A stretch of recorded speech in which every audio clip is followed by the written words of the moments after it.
Okay, catalysts. Lots of information coming your way about catalyst types and action. Firstly, three types of catalysts: heterogeneous, homogeneous, and enzymes, which are protein catalysts. I'm not going to talk about protein catalysts. I'll leave that to biology. So we'll focus on the first two. So, heterogeneous catalysts. The catalyst is in a different physical state to the reactants and products. So a good example of that is solid iron metal being used in the gaseous reaction of ammonia formation. By the way, get used to these things. This equation here is enthalpy of formation of ammonia because it has nitrogen and hydrogen in a gaseous state, which is their standard state and standard conditions, forming ammonia. Right, heterogeneous catalyst process involves 4 steps. So we've got 2 gas molecules and a solid surface on the screen, and the first step is adsorption.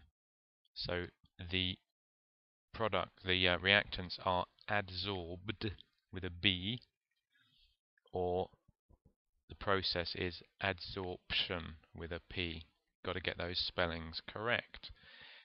So what that means is that the products attach to the surface of the catalyst. Now, because of how they're held or because of energies or whatever reason, the bonds in the reactants are weakened. That's the second step. The third step is for new bonds to be formed.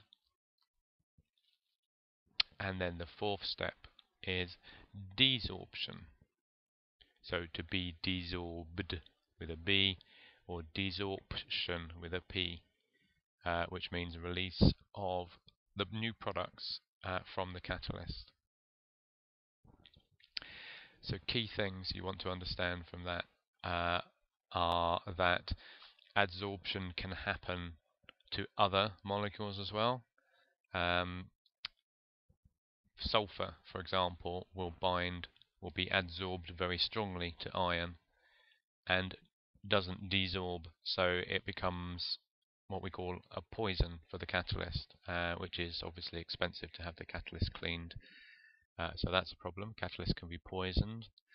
Other things you need to know are that different catalysts will catalyze different reactions. We're not talking about active site specificity, we're just talking about different binding to different catalysts will encourage different bonds to be broken. So for example, ethanol will form ethene and water.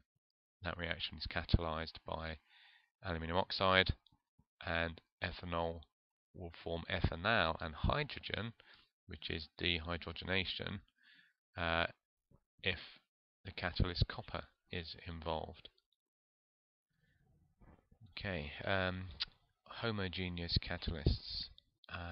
The catalyst is in the same physical state as the reactants and products. So an example of a liquid catalyst speeding up a liquid reaction would be adding concentrated sulfuric acid in ester formation when a weak acid and an alcohol are reacting. Similarly, dilute sulfuric acid will catalyze ester hydrolysis. Now, the way a homogeneous catalyst works is by providing a pathway with lower activation energy. It's an alternative pathway. It doesn't lower the activation energy of the existing pathway. It provides an alternative pathway with a lower activation energy. This diagram shows what you would expect to see if you had a graph on this topic. Now, the example that we spent most time on in lessons is talking about how ozone destruction, or changing ozone into oxygen, is catalyzed by chlorine.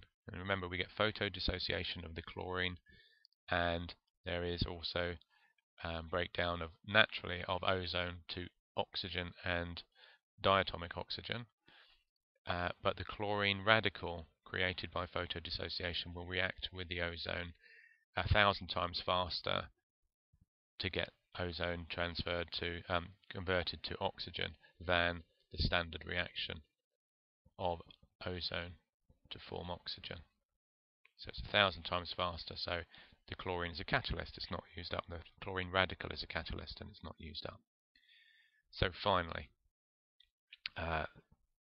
transition metals are often used as catalysts because they can change oxidation state, and examples of platinum as a catalyst. It's a very expensive metal, so you would provide it in powdered form, so you have a very high surface area, and or you would coat a support medium with that powdered catalyst so that you haven't got wasted expensive transition metal material on the internal surfaces of the catalyst.